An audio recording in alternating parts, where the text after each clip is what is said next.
Hi again, everyone. I'm Ollie Matthews. This is Societal Narcissism. This video is sponsored by contribution from Carla. Before I get to Carla's video, please go to the description box, click on the Rumble link.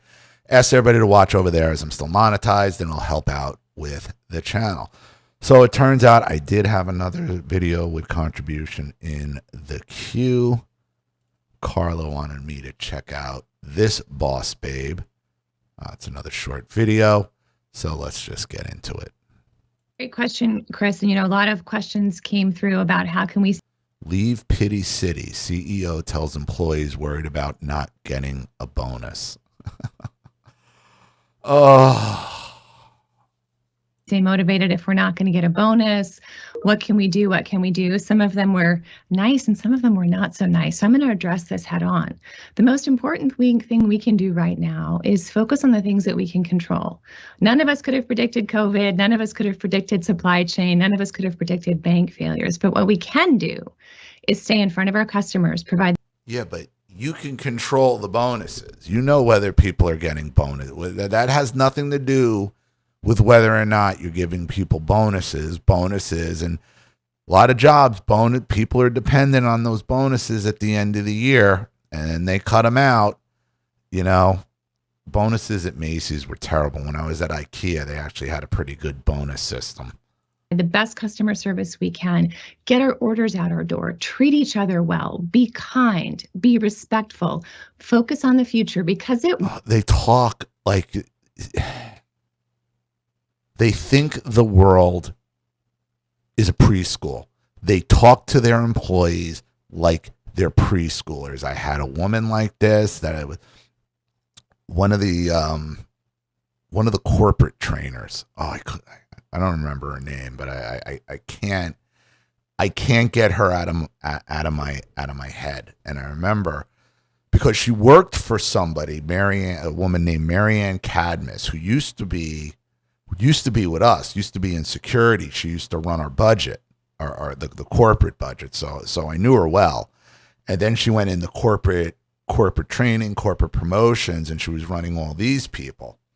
And this happened when I was in the downtown Brooklyn store, because that store was a freaking disaster. Like, as far as business wise, the store was a disaster. This is the store that in Brooklyn that just recently closed on Atlantic Avenue. And they were like flooding the zone with all these trainers trying to figure out, what's the problem with the sales and what's the problem with the employees. What's the problem with the employees? Well, the problem with the employees was you were paying them, you were getting $8 an hour associates, okay, who could barely read or write. You went and you pulled their applications, and they were barely legible. Okay, they were barely coherent. They couldn't write. They could barely write their own names. We used to see this all the time. We see it in Herald Square too. Like, you look and they leave criminal history blank, or you look at those of them that had email addresses. I remember I got into a fight with HR, with both two women again. Okay, because we were having issues because we weren't filling our jobs, and HR is all about filling jobs, and we weren't filling our jobs, and we're like, we got no candidates. We have no candidates. And they pull out, and this was in the regional meeting. So all the regional vice presidents were there, all the groups, all the directors. This was a huge meeting. And this one was in Herald Square. And like, well, we got applications here that you denied. So, and they hand over three applications, and they hand them to Larry, my vice president, and he's a VP. He's not studying applications. I'm like, can I see those? And I look at all three of them, and I know where the problem spots are on these applications. Okay, was always criminal history, work history, stuff like that. Okay, and then they decided, like, we're technological now. We're getting into email, so that's when they added email address on the application. And I'm like, yeah, these look good. I'm like, should I contact this one? And I'm like, I see we got email addresses and they're all proud. I'm like, should I contact this guy under I eat pussy 69? Like what? I'm like, or how about this guy? I smoke trees 420. Or how about this one? Pussy Finder at yahoo.com. Those were the email, and those were the email addresses. And I was like, what? I'm like, look. I'm like, Pussy Finder, we'll put him right in cosmetics, right? I'm like, are you even looking at these things? I'm like, this is what we're talking about. Oh, they were so, and they tried to argue it. Well, it's just an email address. I'm like, this is a job application. This is our first impression without even seeing it. And then the senior group vice president for operations just cuts them off because both human resources and security were under the operations umbrella. And he's like, just stop. He's absolutely right. He's like, he's like, no wonder we're having the freaking problems we're having. Oh, they hated me. And, it wasn't soon after that they pulled the applications out of the store and started doing everything online, and you couldn't touch them again. After that, I started basing my investigations. Whenever there was a problem department, I'm like, I want every application of everybody who's working in that. Why? I'm like, because I could look at the application and tell you where the freaking problems are without even having to go through the whole rigmarole or a whole investigation or anything. I just know who to talk to and how to talk to them based off the application. Like, you guys are not doing your job. Why? Because departments like training and human resources are nothing more than, I won't say it here, but a certain country daycare, which means it's a job for women to just exist. And when they're in those jobs, they're just looking for excuses to validate their positions. So back to the Brooklyn story. This trainer, she's walking around before hours. And I might have told this too. She's walking around before hours, and I see her, and I didn't know who she was. And I look over there, and I ask the floor manager, Mary, I'm like, who's that? She's like, oh, that's the trainer. I'm like, all right, fine, whatever. I'm not. And I'm walking around, and she comes up to me. Hi, is everything okay? How are you? I'm like, yeah, I'm fine. I'm just walking. I'm walking the store. A lot of high shortage here. I got a lot of work to do. She came up to me another 3 times. Like, is everything okay? You seem like. So we go through this whole training thing, and during the course of the training, the group vice president, what was his name? Michael. I can't remember his last name, but I see him in my head. And he liked security, and he liked us. He liked me. He liked my the other director who reported to me, and he liked my staff. Why? Because our door guards, we trained them. We were constantly training them on how to do engagement, on how to engage the customer, how to make eye contact, how to speak to them, how to help them out, direct them to where they needed to be directed, and so on. And it got to the point where we had our door guards pushing Macy's accounts. Macy's credit accounts was a huge thing. And it was another thing that ended up on a lot of people's reviews, not mine, but everyone else's. But, we were trying to be team players and get everything going.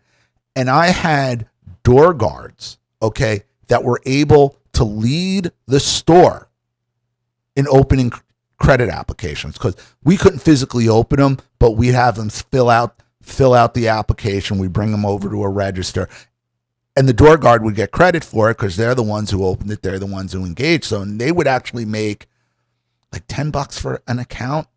And we had a couple of these. We had a couple of these door guards that were making some serious. They were making more than their paycheck just off the credit accounts. And there's this entire discussion going on during this meeting. We just can't get them to engage, and we can't get these employees to do, this, that, or the other thing. And he just put up his hand like this. He goes, "You want to get these people to engage?" And he pointed at me, and he pointed at my the other director, Curlin. "They'll do it for you, because I know they know how to do it. Because look at the credit system. Look at the credit openings that they're producing." And as a matter of fact, the people that my door guards were approaching were a higher approval rating than any other store associate or manager who's trying to open up these accounts.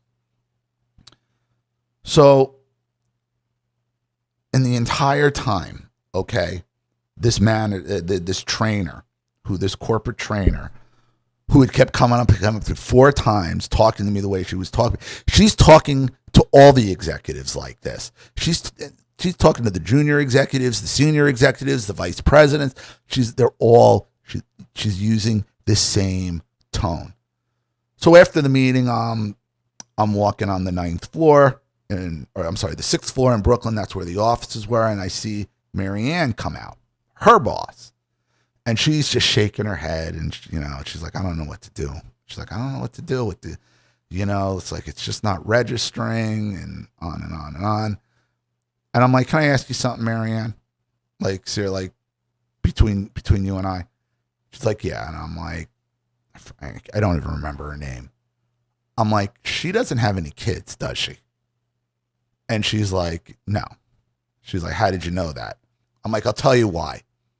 I'm like, "Last night I had to go. I went with, my wife at the time, my first wife, to my daughter's preschool. They had like an open house, back to school open house, letting the parents know what they do. So, you know how it goes." And when I heard this woman talking, heard the preschool teacher talking, she talked identically to the preschool teacher. Same tone, same everything. To the kids. But she didn't talk like that to us, to the parents. She knew how to talk to the parents. And I tell her this. I'm like, because she talks to everybody. She talks to everybody. Everybody here is an executive. And yet she talks to us like we're a bunch of preschoolers. And she shook her head. She's like, "Yep." She's like, "You're right. You're right." She's like, "So what do I do?" She's like, "'Cause I can't get rid of her, because, trying to get rid of somebody, and a woman, is near impossible." She's like, "What do I do?" I'm like, "Well, you're going to have to bring in some trainers that know what they're doing." I think back on this, because I should have at that point said, "Marianne, if you ever have an opening for training, keep me in mind." And, I should have done it, because at that point I was already kind of up to here with security. I already knew it was a dead end. We got paid less than any other department in the company. And she knew that. And I could have explained, she's like, "Why would you want to do that?" I'm like, "Because I don't want to be a regional here. Because I see what it is. There's no stability, and it's just insane. And you're on 24/7, 365. You could get that call." Like, she knows. And I'm like, and she knew better than anybody. We get paid less than anybody. So why would I want to do that? So that was my mistake there. And that's what you're dealing with here. You're dealing with a woman, okay, in a power position that doesn't know how to talk to people, that talks to everybody as if they're a preschooler. Will be bright. It's not good to be in a situation we're in today, but we're not going to be here forever. It is going to get better. So lead by example, treat people well, talk to them, be kind, and get after it. Don't ask about, what are we going to do if we don't get a bonus? Get the damn $26 million. Spend your time and your effort thinking about the $26 million we need, and not thinking about what you're going to do if we don't get a bonus. All right? And that's how, like, HR would talk when you called them out. See, they talked to you like you were a children until you called them out on something they couldn't deny. And then they get nasty. And that's when they get nasty and they start attacking. They want to punish you like you would be able to put a kid in timeout. Can I get some commitment for that? I would appreciate that. I had an old boss who said to me one time, you can visit Pity City, but you can't live there. So people, leave Pity City. Let's get it done.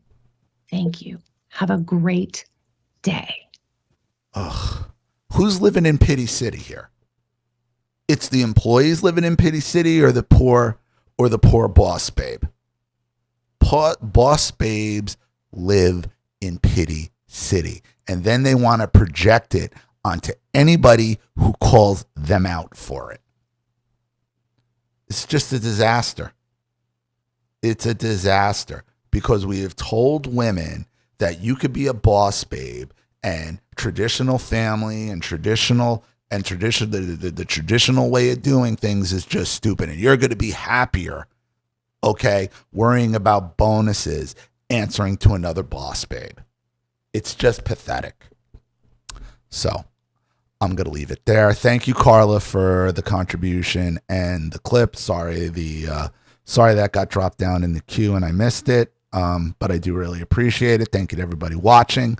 Please leave any opinions in the comment section below. And again, if you want your story read on the channel, you have a topic you'd like me to cover, something you want to expose, you want to set up a Skype, a phone call, have a private video made, you like to sponsor a video like this for someone who needs help and can't afford it, or just make a contribution to the channel in general to keep it supported, growing, and successful, because this channel survives 100% on contributions from all of you. Without you guys, all this goes away. So if you like what you see here and you want to see more videos like this, you know what to do with either the Cash App, Zelle, PayPal, and email links in the description box below. Also, please like and share this video wherever you can.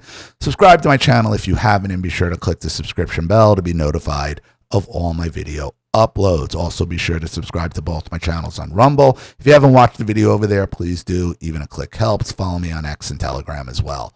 I'm Ollie Matthews. This has been Societal Narcissism. Take care, everyone.